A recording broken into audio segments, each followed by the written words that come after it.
เออเอาละเฮ้ยเสร็จได้มากับมาลุ่มเฮ้ยสถานีบัดเดี๋ยวนี้เขาตีเขาตังกันแล้วกันนี่จะได้แม่ขจานออกก็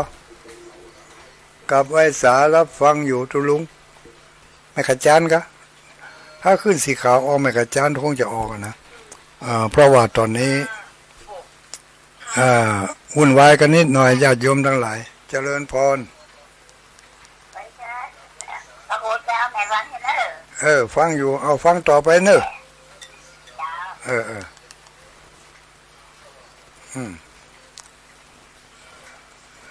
เอา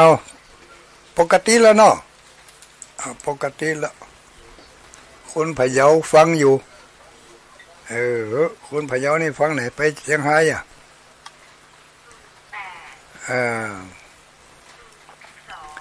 เรียบร้อยแล้วญาติโยมเฮาทั้งหลายเนอะเจริญพร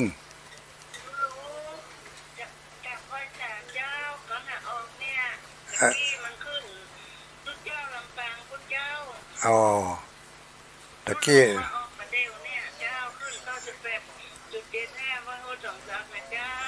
ออกแล้วเนาะ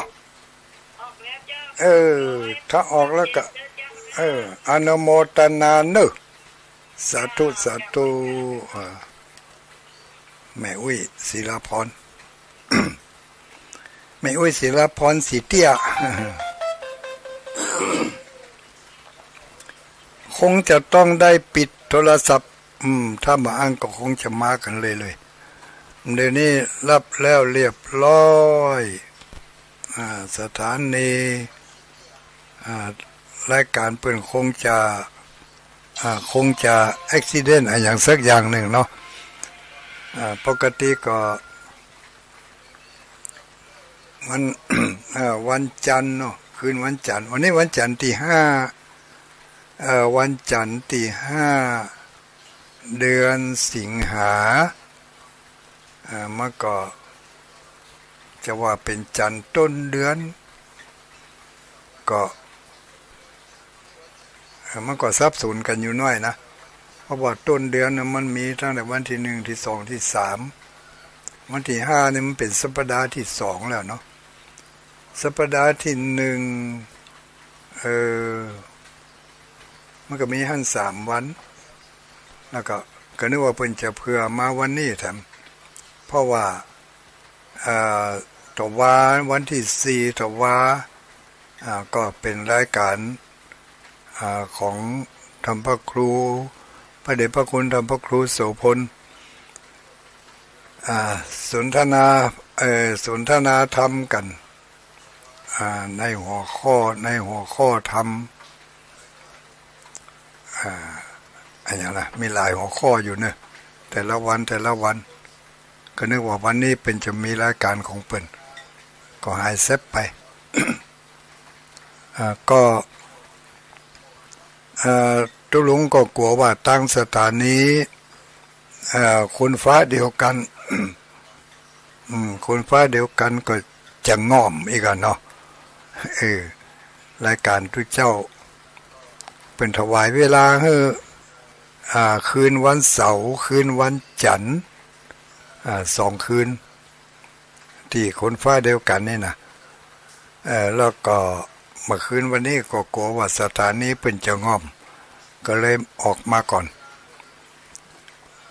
มาเดี๋ยวนี้ทุกอย่างเข้าที่เข้าทางแล้ว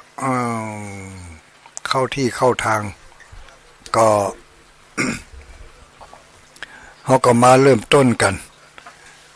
กำลังจะเริ่มต้นนะ8 โมงเกินแล้วนะ 8 โมงเกินแล้วเริ่มต้นกันก็ได้บ่มีปัญหาเนาะ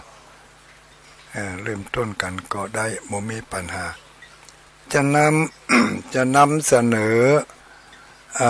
ข้อความอย่างบางสิ่งบางอย่างให้หมู่เฮาทั้งหลายได้ยินได้ฟังเป็นการกล่าวย้ำซ้ำเตือนเนาะกล่าวย้ำซ้ำเตือนกันทบทวนความจำก็แล้วกันเนาะทุกคนก็คงจะได้ยินได้ฟังมาผ่องละแต่ ทบทวนความจำก็เป็นตามสไตล์ของตุลุงดอยการทบทวนความจำการแบ่งปันความรู้ใหม่ๆการปรับแต่งความบ่ถูกต้องหรือถูกต้องนี่นะเนาะตามจารีตเหตุหอยคืนวันนี้นำเอาเรื่องที่เราควรจะรับรู้มาทบทวนให้กันได้ฟังกันสักเล็กสักน้อยก็อ้างอิงถึงในสมัยพุทธกาลก็คือสมัยเมื่อพระบรมศาสดาสัมมาสัมพุทธเจ้าของเราที่เปิ่นมีพระชนมายุหรือว่าในเมื่อเปิ่นยังมีชีวิตอยู่นะภาษาเจ้าบ้านเนาะสมัยเมื่อพระพุทธเจ้าของเรายังมีชีวิตอยู่นั่น มีเหตุการณ์มากมายที่เป็นเหตุการณ์ที่เกิดขึ้นบางเรื่องก็เป็นที่เรื่องน่าสลดหดหู่บางเรื่องก็เป็นเรื่องที่น่าตลกขบขันบางเรื่องก็เป็นเรื่องที่น่าเวทนาน่าหันอกหันใจเป็นอย่างยิ่งมีหลายเรื่องหลายเล่าเหมือนกันที่เกิดขึ้นในสมัยที่พระสัมมาสัมพุทธเจ้าของเรายังมีพระชนอยู่แล้วก็เป็นข้อสงสัยของ หมู่ พุทธบริษัททั้งหลายว่าเหตุการณ์อย่างพระพุทธเจ้ายังบ่ไปโพดไปผายยังบ่ไปโพดให้เขาได้พ้นจากความทุกข์ความยากความลำบากหรือว่ามดกรรมมดเวรพระพุทธเจ้า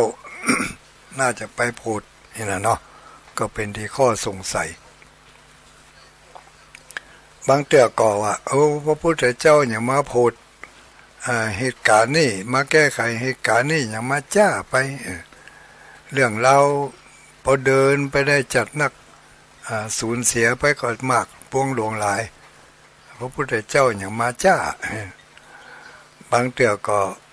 พระพุทธเจ้าก็มาโพดตันเหตุตันการพอดีถ้าพระพุทธองค์บ่มาโพดเหตุการณ์คงจะไปกันใหญ่เนี่ยก็เป็นที่น่าสงสัยอยู่เหมือนกันอย่างกับสมัยที่พระพุทธองค์ได้ไปโปรดเมตตา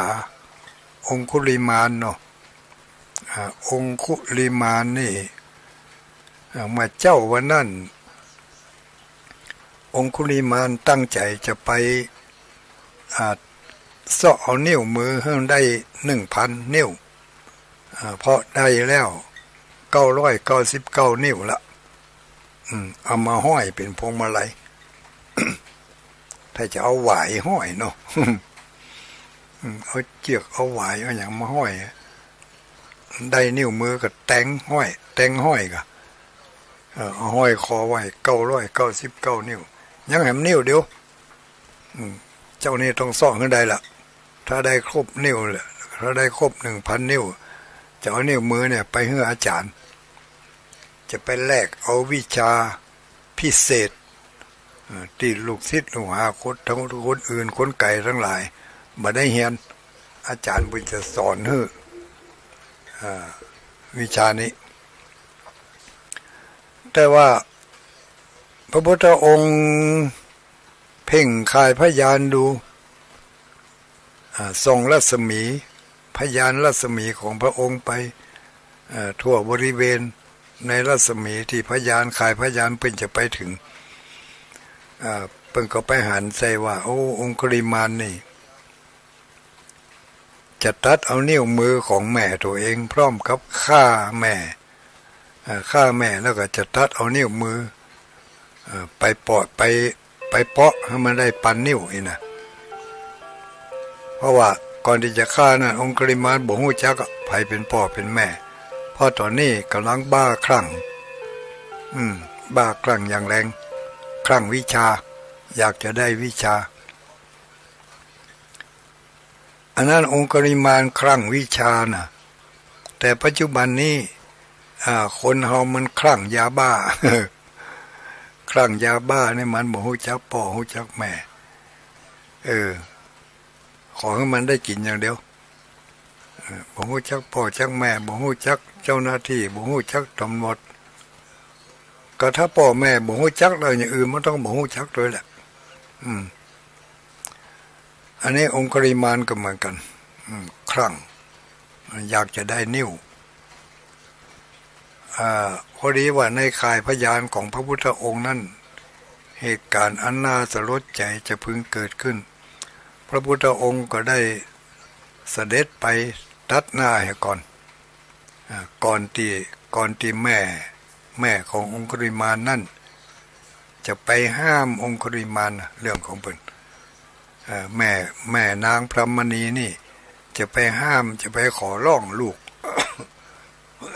ว่าในข่าวว่าลูกเนี่ยได้ไปฆ่าคนตัดเอานิ้วมือพระเจ้าเปรตที่โกศลจะจัดเจ้าหน้าที่ระดับสูงขึ้นไปปราบองคุลิมานแม่เพิ่นได้ข่าวอย่างอันก็ลูกเจ้ามาก็จะไปเสาะหาเลยองคุลิมานอยู่ทางใดจะไปบอกให้องคุลิมานว่าหนีไปไกลๆจะไปคิดต่อสู้อันนี้เป็นหมู่เจ้าหน้าที่ของทางหลวงเปิ่นลูกสู้ถึงมาได้ประมาณเนี้ยเนาะจะบอกให้องคุลิมานแต่บ่ได้ฮู้ว่าองคุลิมานนั่นตอนนี้บ่ฮู้จักแม่ละแต่แม่เพิ่นก็บ่ฮู้อย่างเดียวว่าจะต้องไปบอกให้ลูกมารับผิดรับโทษรับทันเหตุการณ์อย่างใกล้ก็พระพุทธองค์ฮู้ว่าองคุลิมานจะต้องไปฆ่าแม่แล้วก็จะต้องตัดเอานิ้วมือของแม่ไปให้มันครบ 1,000 แต่ถ้าว่าปล่อยให้องคุลิมาน ได้ทำอย่างนั้นก็จะจัดเข้าข่ายเป็นมาตุฆาตก็คือฆ่าแม่จะเป็นอนันตริยกรรมเป็นกรรมอันนักกรรมอันใหญ่ห้ามสวรรค์ห้ามนิพพานถ้าไปทำกรรมชนิดนี้นะฆ่าพ่อฆ่าแม่นี่นะฆ่าพระอรหันต์ทำลายพระพุทธเจ้าจนถึงเลือดตกยางออกนี่เนี่ยยุยงให้พระสงฆ์ได้แตกสามัคคีกันอันนี้เรียกว่าอนันตริยกรรมองคุลิมานกำลังจะทำอนันตริยกรรมข้อที่หนึ่งก็คือฆ่ามารดาพระพุทธองค์ทรงหู้อย่างอันก็เลยเสด็จไปโดยฤทธิ์ของพระองค์ไปตัดหน้าก่อนที่แม่จะไปถึงพระพุทธองค์ก็ไปปรากฏตัวต่อหน้าองคุลิมานหันว่าเป็นคนก็เลยไล่จะตัดเอานิ้วมือน่ะแม่เพิ่นไปจับใส่จังหวะหล่นด้วยก้นกะหล่นด้วยก้นห้องด้วยก้นลูกอหิงสาอีกจะไปไล่พระพุทธเจ้าเน้อเนี่ยเนาะประมาณนี้แต่ไล่พระพุทธเจ้าเสี่ยง3 โยชน์นะ3 โยชน์โอ้กี่กิโลเนี่ยญาติโยมทั้งหลาย3 โยชน์องคุลิมานเนาะองคุลิเสี่ยง3 โยชน์หนึ่ง16 กิโลนะ16 กิโลประมาณนั้นเสี่ยง3 โยชน์เอา16เข้าคุ้น เอา3เข้าคูณ16ไล่จนเนยจนอิดแล้วก็ ในที่สุดก็ยอมพระพุทธเจ้าพระพุทธองค์ได้เตือนสติแสดงธรรมให้ฟังแล้วก็ยอมแล้วก็เข้าไปบวชในพุทธศาสนาสำเร็จเป็นพระอรหันต์องค์หนึ่งตอนสุดท้ายมาก็ได้สำเร็จเป็นพระอรหันต์อันนี้พระพุทธเจ้าไปโพธิองคุลิมานใกล้วินาทีสุดท้ายแล้วก็มีภิกษุสงฆ์ทั้งหลายก็สงสัยว่าก่อนที่องคุลิมานจะไล่ฆ่าคนมันต้องเกินกว่า999หมู่นั่นเนี่ยฆ่าได้เอามาห้อยแล้วอันใดมันเน่าก็เอาขวางไปอย่างแล้วก็ฆ่าแถมเอามาห้อยแถมมันต้องหนักกว่านั้นก็เลยพากันถามว่ามีข้อสงสัยในจิตในใจก็พระพุทธเจ้ายังบอกไปโพธิตั้งแต่เมื่อแรกตั้งแต่เมื่อแรกเมื่อหุ่นทีอันนี้ฆ่าคนไปจัดนักละพระพุทธเจ้าถึงได้ไปโพธิไปผายมาลุนจะได้ว่าเป็นอย่างนั้นเองนะก็มีภิกษุพระภิกษุรูปหนึ่งพระสาวกรูปหนึ่งอยู่ในถ้ำกลางหมู่ในถ้ำกลางของการประชุมหมู่สงฆ์ภิกษุสงฆ์ทั้งหลายก็มีพระคุณเจ้ารูปหนึ่งมีความสงสัยอย่างเงี้ยก็เลยตั้งคำถามขึ้นในท่ามกลางหมู่สงฆ์ว่าไหว้สาข้าแด่พระผู้มีพระภาคเจ้าผู้เจริญพระพุทธองค์เป็นผู้ทรงมีความเมตตาและทรงมีอิทธิฤทธิปาฏิหาริย์มากมายทำไมจึงบ่สามารถทำให้ทุกคนโป้นจากความทุกข์ได้พระเจ้าค่ะนี่อาศัยเหตุการณ์อันหนึ่งนะนี่โมโหว่าเหตุการณ์อันใดละตีพระสงฆ์รูปนี้เปิ้นถามแต่เป็นคำถามที่ยกมาเปรียบเทียบให้กับญาติโยมเขาได้เข้าใจว่าเหตุการณ์หลายๆเหตุการณ์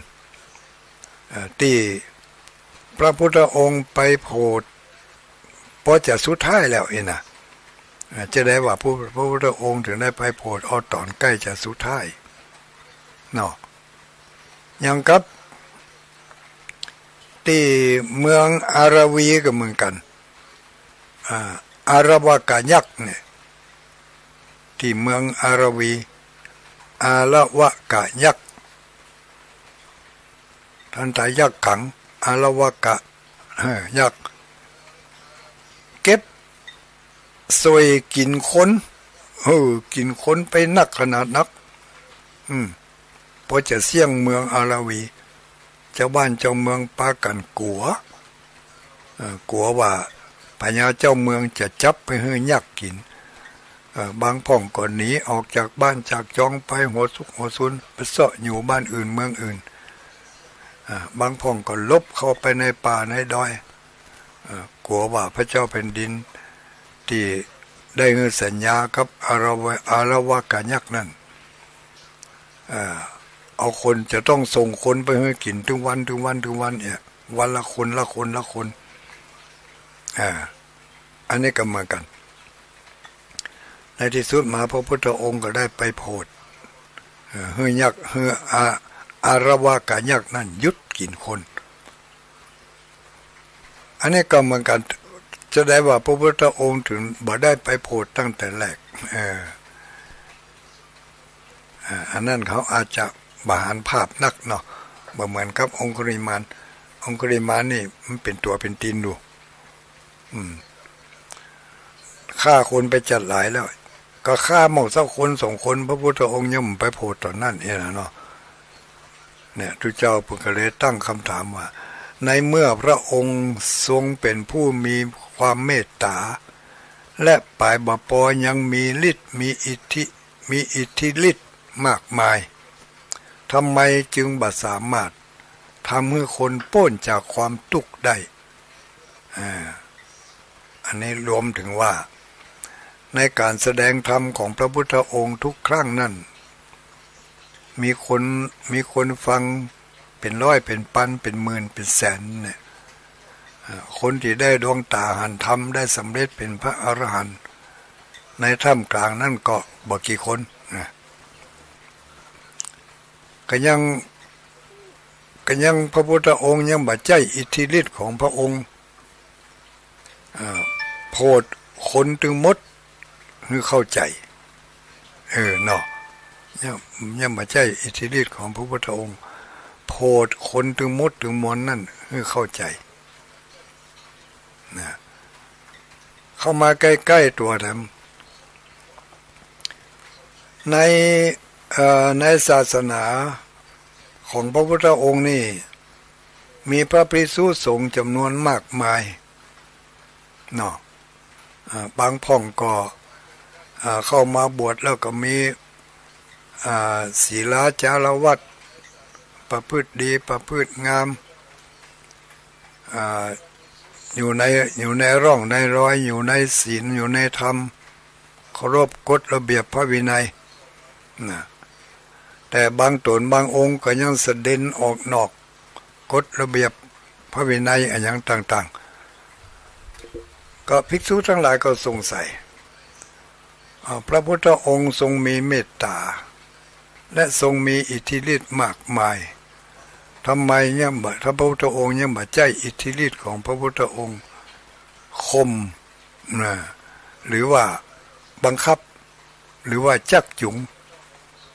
หมู่ทุเจ้าและคนบ้านที่ให้ทั้งหลายเหล่านั้นเขาเป็นคนดีเสี่ยงมดนะก็สงสัยหมู่เฮาทั้งหลายเคยสงสัยก่อนนี่เนาะพระพุทธองค์มีอิทธิฤทธิ์มากมายเป็นสัพพัญญูผู้แจ้งโลกเป็นสารถีผู้นำคนนำสัตว์ทั้งหลายให้หลุดพ้นจาก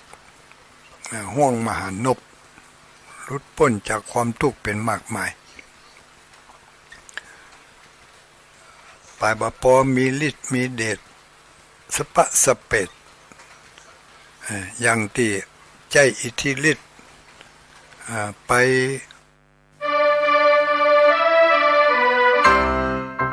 น้องๆหน้าหนาวนี้ไปแอวเหนือเฮาพักที่นี่บ่รีสอร์ทนี้ดีขนาดมีเครื่องทำน้ำอุ่นระบบแก๊สเอาไว้ให้พร้อมแต่ก็ต้องระวังเนอะเครื่องทำน้ำอุ่นระบบแก๊สมีคนตายมาหลายรายแล้วจะอั้น